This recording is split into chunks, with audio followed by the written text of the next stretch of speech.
Bonjour à tous et bienvenue à cette formation de prévention et contrôle des infections à l'intention des infirmières et préposés aux bénéficiaires des milieux de soins pour personnes âgées adaptés à la situation de la COVID-19. Donc, je m'appelle Marianne Boisvert-Moreau, je suis médecin résident en santé publique et médecine préventive à la direction de la santé publique de la capitale nationale et c'est moi qui vais vous guider dans cette formation-là aujourd'hui. C'est une formation qui est montée pour répondre aux besoins des travailleurs de la santé et des milieux de soins pour personnes âgées de toutes catégories confondues. Donc, autant les résidences privées pour aînés que les centres d'hébergement de soins de longue durée et les ressources intermédiaires. Donc, en fait, je sais très bien que vous en connaissez déjà beaucoup sur la prévention et le contrôle des infections et que vous avez déjà reçu des formations en la matière. Plusieurs notions que je vais vous présenter vont donc vous sembler évidentes. Pourtant, dans la réalité, ces mesures-là s'avèrent très exigeantes et ne sont pas si faciles que ça à appliquer. Je suis aussi bien consciente que ces mesures demandent du temps et de la rigueur et c'est pourquoi je crois que c'est normal aussi qu'il y ait des oublis et des automatismes qui peuvent survenir. Pourtant, la prévention des infections repose sur des détails qui vont vous permettre, oui ou non, de vous protéger contre la COVID-19 et de protéger les aînés que vous soignez. Donc, cette formation a pour but de vous donner confiance en vos capacités de protéger, notamment avec le port de l'équipement de protection individuelle. Je crois aussi que depuis le début de la COVID-19, vous êtes surchargé d'informations de toutes sortes et de plusieurs sources différentes. Et donc, cette vidéo-là a aussi pour but de rassembler toutes ces informations pertinentes-là et de les rapporter en quelques messages clés qui vous inviteraient à remplir le questionnaire formatif en ligne qui est mis disponible dans le coffre à outils. Je tiens à vous mentionner que c'est un questionnaire qui est complètement formatif et anonyme, donc il ne sera pas utilisé pour évaluer votre performance ou vos compétences individuelles. Je crois cependant qu'il pourrait vous permettre de cibler les notions à approfondir dans cette formation. Vous allez recevoir un résultat sur 20. Par contre, les réponses aux questions vont vous être données seulement à la fin de la formation lorsque vous allez compléter le questionnaire final. Donc, suite à la formation, vous devriez être en mesure d'identifier les situations où des mesures de prévention et de contrôle des infections s'imposent, de les appliquer autant pour vous protéger vous-même que pour protéger vos collègues et les usagers, et d'utiliser aussi l'équipement de protection individuelle sans vous contaminer. Maintenant, comment se transmet la COVID-19? En fait, la maladie se transmet lorsqu'une personne infectée tousse, éternue ou parle et qu'elle produit et projette des gouttelettes. Ces gouttelettes-là vont rester dans l'air et vont retomber à moins de 2 mètres de la personne. Entre-temps, on peut respirer ces gouttelettes et ainsi contracter la maladie. On peut par ailleurs toucher des surfaces ou des objets qui vont avoir été infectés par les gouttelettes qui y sont déposées, puis ensuite toucher notre visage, donc soit nos yeux, notre nez et notre bouche, et ainsi contracter le virus à notre tour. Il est important aussi de savoir que les personnes asymptomatiques peuvent transmettre la maladie, tout comme les personnes qui ont des symptômes. Maintenant, quels sont les symptômes de la COVID-19? Donc, les principaux sont la fièvre, la toux, les difficultés respiratoires ou l'essoufflement, la perte subite de l'odorat sans congestion nasale, avec ou sans perte de goût. Par contre, d'autres symptômes peuvent aussi être présents dans de moindres proportions. Donc, on voit par exemple de l'écoutement nasal, la production de crachats, le mal de gorge, le mal de tête, la diarrhée, les nausées, les vomissements, la faiblesse généralisée, la fatigue, des frissons ou de la fébrilité. Donc, bien que ces symptômes-là soient souvent en de moindres proportions, il faut demeurer prudent et suspecter la COVID-19 en leur présence. La personne âgée peut présenter des symptômes atypiques ou frustres. Donc, par exemple, on peut voir un changement soudain de l'état mental de la personne. Donc, elle peut être plus confuse, plus somnolente, différente de l'habitude. Elle peut ne plus savoir comment utiliser ses affaires. On peut aussi dénoter une perte d'autonomie, donc avec plus de chutes, par exemple, une incontinence nouvelle, le fait qu'elle ne soit plus capable de participer aux soins comme elle le faisait avant. On peut aussi dénoter un changement du comportement de la personne âgée, donc elle peut devenir plus agitée, plus agressive, irritable, peut démontrer une perte d'appétit ou encore une perturbation de son sommeil. Il est aussi important de savoir que la COVID-19 peut se transmettre dans les 48 heures qui précèdent l'apparition des symptômes, sans que la personne infectée en soit consciente. C'est pour cette raison-là que l'application des mesures de prévention est essentielle en tout temps. On sait que les centres d'hébergement pour personnes âgées sont des milieux particulièrement vulnérables aux éclosions de la COVID-19, mais pourquoi en est-il ainsi? En fait, on croit que la proximité d'un grand nombre de personnes dans un milieu de vie fermé peut en être la cause.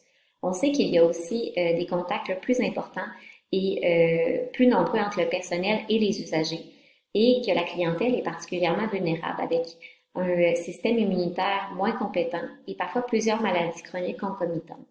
Par ailleurs, il y a des enjeux de ressources humaines très importants dans les centres d'hébergement. Donc, on parle d'une mobilité du personnel entre les étages, mais aussi entre les différents milieux de soins. Qui devons-nous protéger? En fait, vous devez vous protéger vous-même. C'est d'abord un droit. Et le fait de vous protéger vous-même va vous permettre de protéger aussi vos collègues de travail et les aînés que vous soignez. Donc, il s'agit d'une priorité. Bien appliquées, les mesures de prévention vont être efficaces pour protéger toutes ces personnes-là. Comment peut-on éviter de faire entrer le virus dans l'établissement par les intervenants qui y travaillent? Donc, évidemment, on veut éviter à tout prix de faire entrer le virus dans les milieux de soins pour aînés. Donc, pour éliminer le risque à la source, on essaie d'éviter qu'il y ait une introduction du virus dans l'établissement pour faire en sorte qu'il n'y ait pas d'éclosion. Donc, pour ce faire, on doit surveiller à chaque jour si on développe des symptômes. Donc, on peut se référer à l'avis à tous les employés qui a été diffusé par le CIUS et surveiller en fait la présence de fièvre, de toux, de difficultés respiratoires, de perte de goût ou d'odorat. Si jamais on développe l'un de ces symptômes-là, on doit éviter d'aller travailler. On ne va pas travailler. On contacte la ligne téléphonique COVID pour prévoir un dépistage.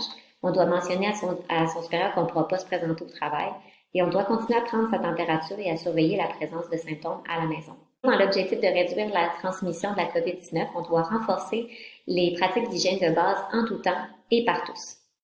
Le lavage des mains est une mesure qui peut sembler bien évidente. Elle vous a probablement été présentée de maintes fois déjà, j'en suis bien certaine. C'est en effet la mesure la plus simple, mais aussi la plus efficace pour prévenir la transmission de micro-organismes. Environ 70% des infections dans les milieux de soins sont transmises par les mains, ce qui en fait l'agent de transmission de micro-organismes le plus important. Pourtant, on sait que selon les milieux, le taux de lavage des mains varie entre 30 et 80%. Or, pendant la période de pandémie actuelle, on ne peut pas se permettre d'avoir des taux aussi bas. On sait par ailleurs qu'il suffit d'un seul lavage de mains oublié pour transmettre la COVID-19 entre deux usagers ou encore se contaminer soi-même. Pour procéder au lavage de mains, deux techniques sont efficaces. On peut procéder avec l'eau et le savon ou encore avec la désinfection avec une solution hydroalcoolique. Maintenant, à quel moment doit-on se laver les mains? En fait, il est normal sur les unités de soins de se laver les mains plusieurs dizaines de fois par jour. On doit se les laver en arrivant au travail et en quittant le travail, en entrant et en sortant d'une chambre ou d'un logement, peu importe le temps qui a été passé, avant de manger ou de préparer des repas pour les résidents, après s'être mouché ou avoir touché à son visage, après être allé à la salle de bain, après avoir manipulé son masque ou sa protection oculaire, dès que les mains sont sales ou souillées, avant de mettre des gants et après le retrait des gants. On conserve aussi les 4 moments de l'hygiène des mains dont vous avez déjà entendu parler. Donc, on doit se laver les mains avant de toucher un patient ou à son environnement, avant une intervention aseptique, après un risque de contact avec du liquide organique et aussi après un contact avec le patient ou son environnement. Voici maintenant une affiche qui démontre la bonne technique du lavage des mains. Je tiens surtout à apporter votre attention sur la figure numéro 10 qui démontre les régions les plus souvent oubliées lors du lavage des mains. Donc, on voit bien que le bout des doigts, les zones interdigitales, les pouces et les poignets sont les zones les plus souvent oubliées lors du lavage des mains. Donc, je vous invite à retourner voir la capsule vidéo qui démontre la bonne technique de lavage des mains pour adopter finalement les mouvements lors de la friction de 20 secondes qui permet de vraiment bien couvrir ces zones-là qui sont souvent oubliées. Maintenant, les 4 conditions qui doivent être respectées pour pouvoir utiliser la solution hydroalcoolique plutôt que le savon et l'eau tiède. Tout d'abord, les mains doivent être sèches puisque la solution perd de son efficacité lorsqu'elle est diluée dans l'eau. Par ailleurs, les mains doivent être exemptes de souillure et la quantité de solution hydroalcoolique doit être suffisante pour mener à une friction de 20 secondes. Pour terminer, la durée de la friction doit être suffisante pour permettre à la solution hydroalcoolique de s'évaporer complètement. C'est-à-dire qu'on ne doit pas agiter les mains dans les airs pour pouvoir sécher la solution, mais bien frictionner. Par ailleurs, il faut se laver les mains même si on portait des gants, puisqu'ils ne sont pas parfaits. En effet, les gants ne remplacent pas le lavage des mains, puisque des micro-fissures non apparentes peuvent laisser passer les micro-organismes. Les mains non lavées peuvent par ailleurs contaminer les gants lorsqu'on les enfile, et de la même façon, des mains propres peuvent se contaminer lorsqu'on retire les gants. Ainsi, les gants peuvent donner un faux sentiment de sécurité. Il est aussi important de ne pas porter de bijoux ou de faux ongles, que ce soit des bracelets, des bagues, des montres, des ongles artificiels. Ça peut tout être des cachettes pour les micro-organismes. Il est donc important de se tailler les ongles.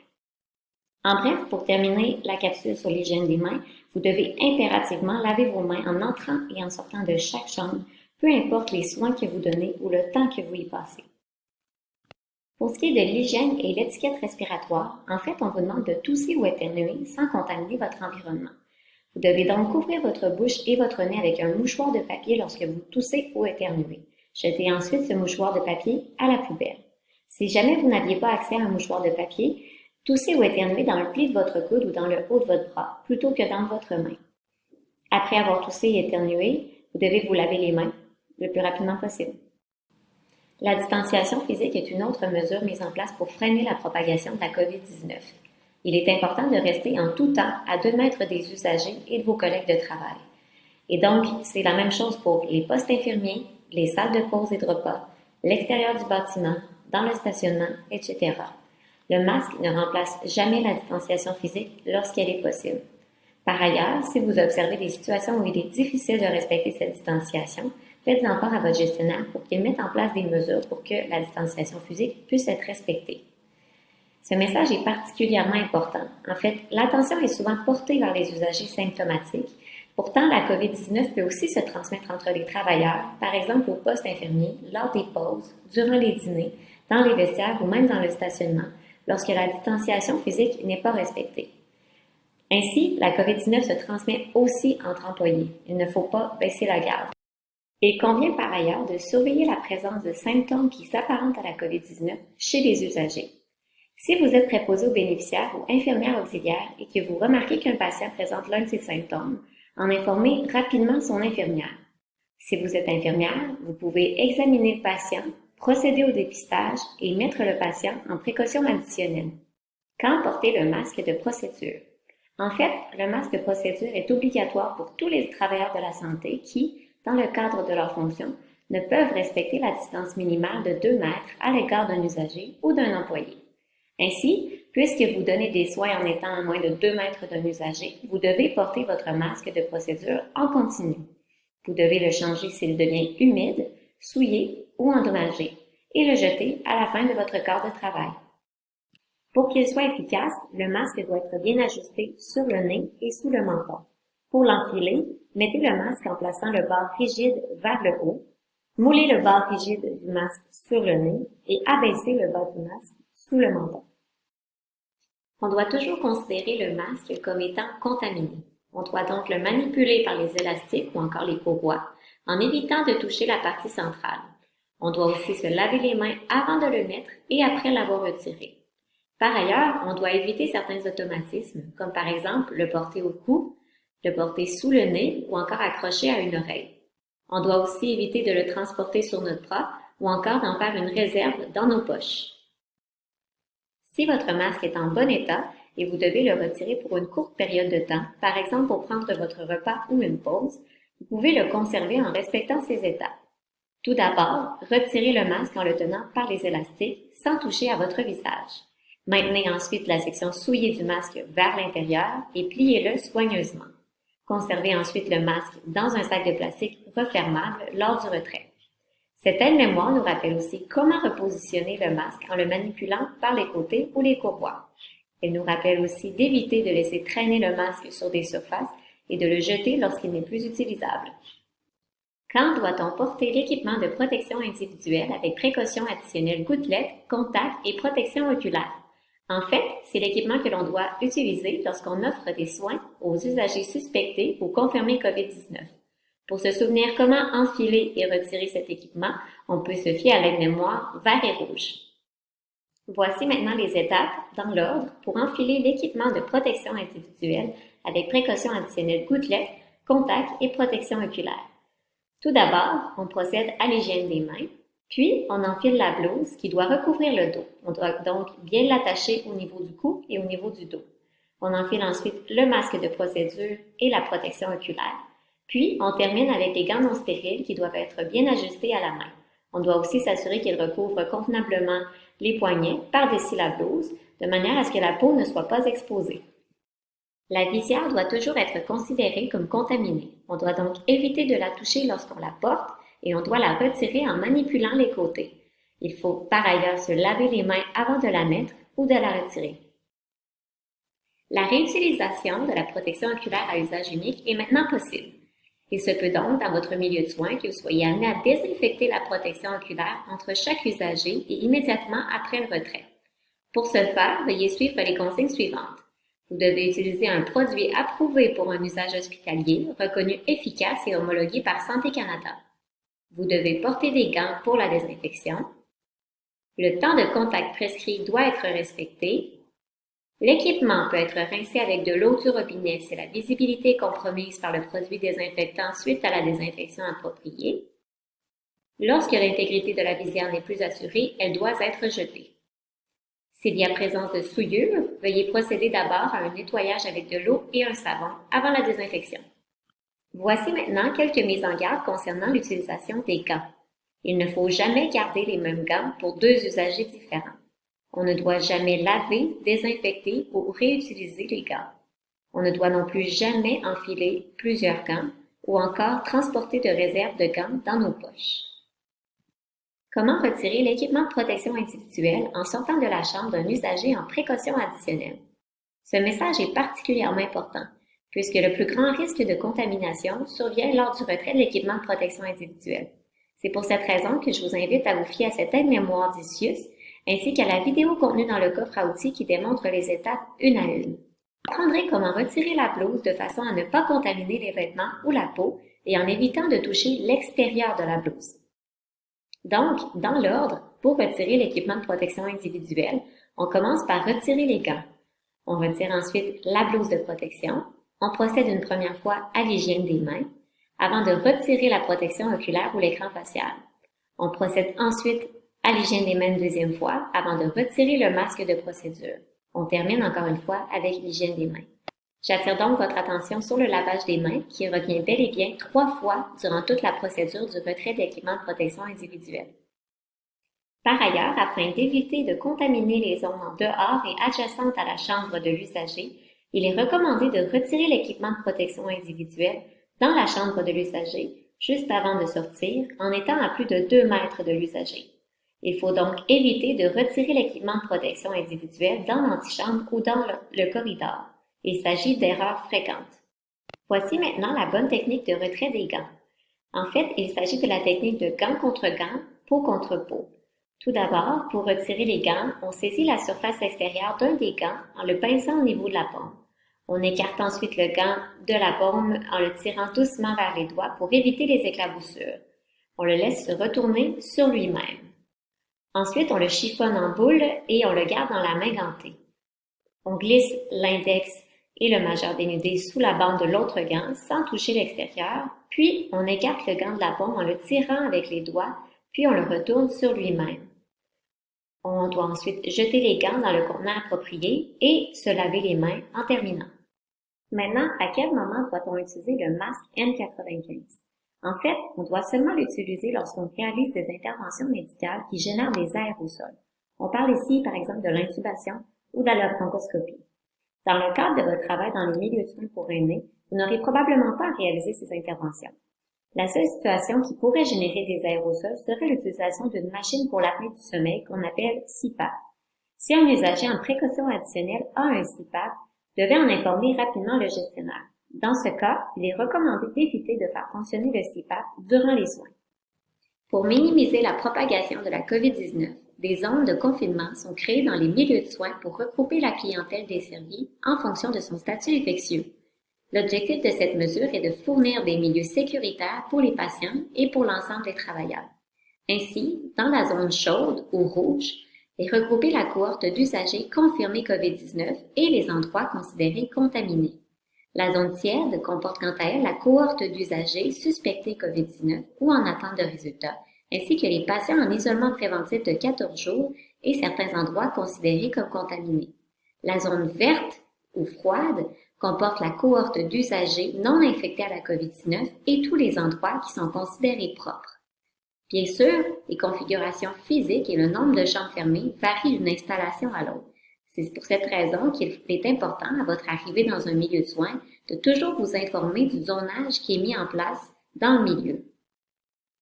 Par ailleurs, il se pourrait que vous soyez dédié uniquement à une zone durant tout votre quart de travail. En effet, il s'agit d'une stratégie qui est adoptée par certains milieux afin de diminuer le nombre de travailleurs de la santé pouvant être exposés à la COVID-19. Ainsi, on réduit au maximum le nombre de membres du personnel différents en contact avec un même résident. Je vous présenterai maintenant 2 scénarios différents de zonage en CHSLD ou en RPA. On voit ici sur cet étage que la plupart des chambres demeurent des zones froides. Par contre, 3 chambres hébergent des patients qui sont confirmés COVID-19 et sont donc en zone chaude. Une chambre est une zone tiède puisqu'un patient est probablement en investigation ou encore en isolement pour 14 jours préventifs. Ce cas-ci est différent. Ici, le corridor est considéré comme contaminé et est donc une zone chaude. On voit bien que le poste de garde et l'utilité propre demeurent quant à eux des zones considérées propres et donc en zone froide. 2 chambres sont aussi en zone froide. Lorsque l'on donne des soins à un patient COVID-19 en zone chaude, il convient d'entrer le moins de matériel possible dans la chambre de l'usager. Il est toutefois possible de conserver la même blouse, le même masque et la même protection oculaire entre les différents usagers infectés si l'équipement n'est pas souillé. Toutefois, il demeure primordial de changer les gants et de laver ses mains entre chaque usager COVID-19. Si toutefois vous devez effectuer des tournées sur l'unité complète, veuillez débuter par les zones froides, suivies des zones tièdes et terminer par les zones chaudes. De cette façon, les usagers non malades seront vus en premier et les usagers malades en dernier. Ça évitera donc de propager la COVID-19. Le matériel utilisé par l'usager en précaution additionnelle doit idéalement lui être dédié. On parle ici par exemple de la chaise d'aisance, du glucomètre ou du thermomètre. Par contre, tout le matériel qui touche l'usager et qui sort de la chambre doit être désinfecté avant d'être réutilisé. On parle par exemple du stéthoscope. Ces mesures de prévention prennent du temps, de l'expérience et de la concentration à maîtriser. C'est pour cette raison qu'idéalement, on doit être supervisé quelques fois lors du port et du retrait de l'équipement de protection individuelle pour s'assurer qu'on exécute bien les mouvements et qu'on n'oublie rien. Ainsi, n'hésitez pas à demander à un collègue de vous observer lorsque vous retirez l'équipement de protection individuelle pour être certain de bien le faire. Les oublis sont possibles, on encourage donc les collègues à s'entraider pour penser à appliquer les mesures. Ainsi, si vous voyez quelqu'un se contaminer en retirant son équipement de protection individuelle, n'hésitez pas à le lui faire remarquer gentiment, de sorte qu'il prenne les mesures pour pouvoir améliorer sa technique. Je tiens à terminer la formation en vous remerciant d'être là pour prendre soin de nos aînés. J'espère que cette formation vous aura convaincu qu'offrir des soins demeure sécuritaire si les mesures de prévention et de contrôle des infections sont bien respectées. Je vous invite aussi à parfaire vos connaissances grâce au coffre à outils qui est accessible en ligne pour approfondir la formation. Après avoir pris connaissance des nombreuses ressources et hyperliens du coffre à outils, veuillez remplir le questionnaire formatif final. Celui-ci est totalement anonyme et ne sera pas utilisé pour évaluer votre performance ou vos compétences individuelles. Vous aurez accès au corrigé à la toute fin. C'est une bonne occasion d'aller tester les connaissances que vous avez acquises aujourd'hui. Pour obtenir réponse à vos questions, vous pouvez aller consulter la page web du CIUSS de la capitale nationale sous l'onglet « Prévention et contrôle des infections ».